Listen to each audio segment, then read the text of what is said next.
और अब चलिए रुक करते हैं बड़ी खबर का। बड़ी खबर राजस्थान के सियासत से, जहां पर पायलट गुट को बड़ी राहत मिली है हाईकोर्ट से।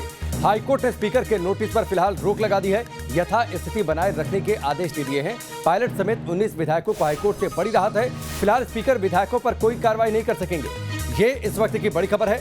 हाईकोर्ट में इस पूरे मामले की सुनवाई चल रही थी। स्पीकर के नोटिस पर हाईकोर्ट कोई फैसला ना सुनाए, इसके लिए स्पीकर की ओर से कपिल सिब्बल सुप्रीम कोर्ट पहुंच गए थे, लेकिन सुप्रीम कोर्ट ने कल स्पीकर की मांग को खारिज कर दिया था। हाईकोर्ट को इजाजत दे दी थी कि हाईकोर्ट आज अपना आदेश सुनाए। हाईकोर्ट ने आज फैसला सुना दिया है और इस फैसले के बाद पायलट गुट को बड़ी राहत मिली है। फिलहाल अयोग्यता नोटिस पर राजस्थान हाईकोर्ट ने कहा है कि स्पीकर अभी बागी विधायकों पर कार्रवाई नहीं कर सकते। अब सुप्रीम कोर्ट में जाहिर सी बात है, चूंकि इस पूरे मामले की सुनवाई सुप्रीम कोर्ट में चल रही है, तो सुप्रीम कोर्ट से अब तस्वीर साफ होगी। हाईकोर्ट के फैसले के बाद गहलोत ने विधायकों से बातचीत की है। यह भी इस वक्त की बड़ी खबर। सीएम अशोक गहलोत ने राज्यपाल से मिलने का वक्त मांगा है। तो बड़ा सवाल यह कि राज्यपाल से मिलने के बाद आखिरकार चर्चा अब वो किस मुद्दे पर करेंगे। कोर्ट ने स्टेटस को ऑर्डर दिया है कि जो स्पीकर ने 14 जुलाई को ऑर्डर दिया है उस पे यथास्थिति बरकरार रखे और याचिकाकर्ता की जो प्रेयर है ए, बी और ई, सिर्फ उस पे सुनवाई होगी। प्रेयर नंबर सी और डी कोर्ट के क्षेत्राधिकार में नहीं आती, इसलिए कोर्ट उस पर सुनवाई नहीं करेगी।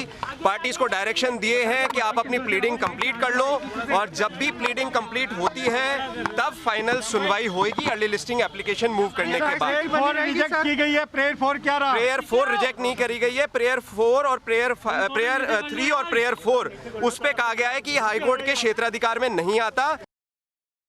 रिलीफ ही है सर एक तरह से, बट इसके ऊपर ज़्यादा अभी कुछ नहीं कह सकते क्योंकि सर्वोच्च न्यायालय के अधीन में सब जुडिस है मैटर और उन्होंने अपने अधीन के अंदर इसको रखा हुआ है। तो जो भी सर्वोच्च न्यायालय इसमें आदेश करेगा वो उसको भी देखा जाएगा। लेकिन जल्दबाजी में ये शिकायत याचिका नहीं की क्योंकि नोटिस जिस ग्राउंड पर दिया गया है वो ठीक नहीं पाया। सर जो भी हम लोगों को उस टाइम में उचित लगा, हमने उसके ऊपर माननीय न्यायालय के समक्ष हमने उसकी याचिका करी है। माननीय न्यायालय ने प्राइमा फेसा इसको अपना सही आदेश मानते हुए इसके ऊपर जो भी आदेश किया है वो आदेश किया है। लाल सिंह फौजदार हमारे सहयोगी जुड़ चुके हैं, सीधे उनका रुख करते हैं। लाल सिंह फौजदार, पायलट गुट को राहत मिल गई, लेकिन बड़े दो सवाल अब आगे हैं कि एक तो सीएम अशोक गहलोत का अगला दांव क्या होगा, दूसरा सवाल ये कि राज्यपाल से मिलने का वक्त मांगा है, क्या राज्यपाल से चर्चा होगी?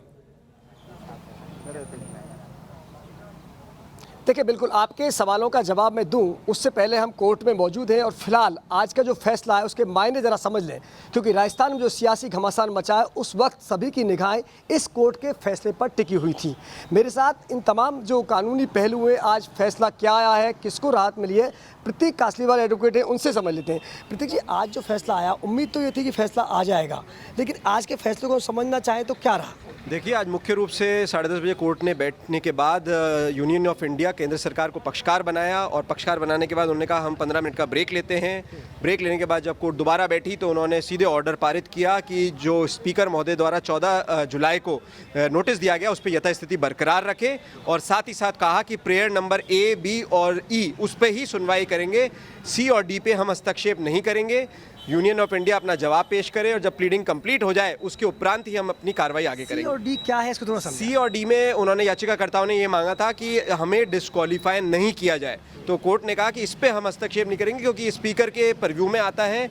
इस पे हम ना तो ऑर्डर पारित करेंगे ना ही इस पे आगे चर्चा करेंगे। अभी सुनवाई किस पर होगी, वो क्या विषय है? सुनवाई का विषय अब दो है मुख्य रूप से, क्या स्पीकर द्वारा 14 तारीख को जो नोटिस दिया गया वो संवैधानिक था या नहीं था, और नंबर 2 की संविधान का शेड्यूल 10(2)(1)(a) के जो प्रावधान है वो जो सी और डी की आप बातचीत कर रहे हैं वहीं से एक सवाल और खड़ा होता है और वो सवाल ये संकेत भी देगा कि आगे क्या फिर स्पीकर के पास इतने अधिकार हैं, एक और दांव चला जाएगा। लेकिन उससे पहले एक बड़ी खबर आ रही है। राजस्थान बीजेपी अध्यक्ष सतीश पूनिया ने बड़ा बयान दिया है कि हालात बदले तो पायलट मुख्यमंत्री बन सकते हैं। राजस्थान बीजेपी अध्यक्ष सतीश पूनिया का ये बड़ा बयान, हालात अगर बदलते हैं और परिस्थितियां ऐसी आती हैं तो पायलट भी मुख्यमंत्री बन सकते हैं। लाल सिंह फौजदार हमारे साथ जुड़े हैं। लाल सिंह फौजदार, दांव चले जा रहे हैं, सियासत में कभी कोई लड़ाई खत्म नहीं होती है। सतीश पूनिया ने संकेत दिया है कि हालात अगर बदलते हैं तो पायलट मुख्यमंत्री बन सकते हैं, यानी एक दांव तो बीजेपी ने चल दिया। सवाल एक बाकी है कि अगली स्थिति में अगर अशोक गहलोत कहते हैं राज्यपाल से मुलाकात में, जो सवाल मैंने पहले आपसे किया था कि हम फ्लोर टेस्ट करने जा रहे हैं, फ्लोर टेस्ट में अगर विप जारी हो जाता है तो जाहिर सी बात है पायलट गुट के लिए वैसे में विप का उल्लंघन करना मुश्किल होगा। वैसे में क्या समीकरण बनेंगे? ठीक है, बिल्कुल। ये जो सियासी समीकरणों से मैं तुरंत आता हूं, लेकिन तुरंत बहुत हम 30 सेकंड में आपके पहले सवाल का जवाब हम एडवोकेट से ले लेते हैं कि क्या अब इसकी स्पीकर कोई नोटिस दे सकते हैं या स्पीकर आगे क्या कार्रवाई कर सकते हैं? शॉर्ट में बता दीजिए। स्पीकर के पास संविधान के तहत पावर्स हैं कि अगर कोई भी याचिका उनके समक्ष वापस से लगती है तो वो नोटिस दे सकते हैं और उसका निस्तारण कर सकते हैं। इस हाईकोर्ट के जो ऑर्डर है यथास्थिति बरकरार करने का, वो सिर्फ 14 तारीख का जो नोटिस दिया है उस पर यथास्थिति करने के ऑर्डर दिए, अन्यथा स्पीकर स्वतंत्र है कार्रवाई करने के। Thank you. हाँ, देखिए, बिल्कुल जैसा कि आपके पहले सवाल का जवाब ये रहा, क्योंकि अभी भी स्पीकर के पास अगर कोई याचिका आती है, कोई शिकायत आती है, तो अभी भी वो नोटिस दे सकते हैं। ठीक है, यानी लाल सिंह फौजदार, थोड़ी सी वक्त की कमी है। ठीक है, लाल सिंह फौजदार, थोड़ी सी वक्त की कमी है, मैं आपको रोकता हूं। तो जाहिर सी बात है, स्पीकर के पास अधिकार है, तो अगला दांव सीएम अशोक गहलोत का हो सकता है कि फ्लोटेज की बातचीत कर ली जाए, और वैसे में व्हिप फिर से जारी होगा, और व्हिप का अगर वैसी स्थिति में उल्लंघन होता है तो स्पीकर के पास पर्याप्त अधिकार होंगे।